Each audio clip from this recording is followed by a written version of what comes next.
मराठी, आवाज जनसामान्यांचा।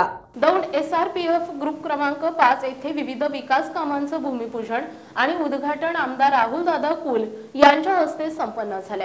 यावेळी आमदार राहुलदादा कुल म्हणाले की 200 कोटी रुपयांची विविध विकास कामे SRPF दौंड मध्ये पूर्ण झाली असून 200 कोटी रुपयांची विकास कामे प्रस्तावित आणि मंजुरीच्या प्रतीक्षेत असून तेही कामे आम्ही लवकरच पूर्णत्वास नेऊ। तसेच माजी आमदार रमेश आप्पा थोरात यांच्या राष्ट्रवादी काँग्रेस पक्ष अजित पवार गट यांच्या 1 तारखेच्या पक्ष प्रवेशाबाबत विचारलं असता आमदार राहुल कुल म्हणाले की पक्ष प्रवेश झाल्यानंतर मी त्यावर बोलणार आहे। पहा आमदार राहुलदादा कुल नेमकं काय म्हणाले ते। पण सर दादा गट नंबर 5 मध्ये विविध विकास कामांचं भूमिपूजन केले, काय स्वरूप आहे नेमकं कामांचं? यापूर्वी सुद्धा आपण SRP पोलीस ट्रेनिंग सेंटर या सगळ्या भागामध्ये ज्या 4 आस्थापना आहेत त्याच्यामध्ये 200 कोटी रुपयापेक्षा जास्त किमतीची कामं ही पूर्ण केली। नवीन 200 कोटी रुपयाचे प्रस्ताव आपण शासनाकडे सादर केलेले आहेत।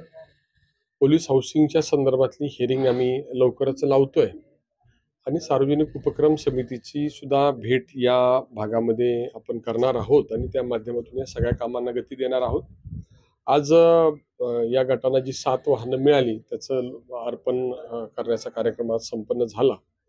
त्याचबरोबर रस्ता, इमारती याची भूमिपूजन आणि उद्घाटनाचे कार्यक्रम आज आम्ही संपन्न केलेले आहेत आणि या पोलिसांच्या दृष्टीने असणाऱ्या महत्त्वाच्या आस्थापनातली सगळीच कामं तातडीनं पूर्ण करण्याचा आम्ही प्रयत्न करतो। SRPF गट नंबर 5 ऑफिस आणि त्याच्या समोर लगतच एक तुकडोजी शाळा आहे। त्या तुकडोजी शाळेच्या मधून राष्ट्रीय महामार्ग गेलाय, तिथे सतत अपघात होतात दादा। त्या संदर्भामध्ये स्पीड ब्रेकरच्या संदर्भातल्या सूचना केलेल्या आहेत आणि पूर्वी काम होताना सर्व्हिस रोड्स न झाल्यामुळे सुद्धा काही अपघात होत आहेत। ते सर्व्हिस रोड करण्यासंदर्भातली सुद्धा कारवाई MSRDC ने सुरू केलेली आहे। शेवटचा प्रश्न राजकीय दादा, आपल्या महायुतीमध्ये माजी आमदार उद्याच्या 1 तारखेला प्रवेश करत आहेत, कसं पाहता या प्रवेशाकडे? नाही तर प्रवेश कुठं होईल, कधी होईल ते झाल्यानंतर त्याच्यावर बोलणं योग्य होईल। प्रवेश झाल्यानंतर मी त्याच्यावर प्रतिक्रिया देईल। G9 मराठीसाठी बबनराव धायतोंडे, दौंड।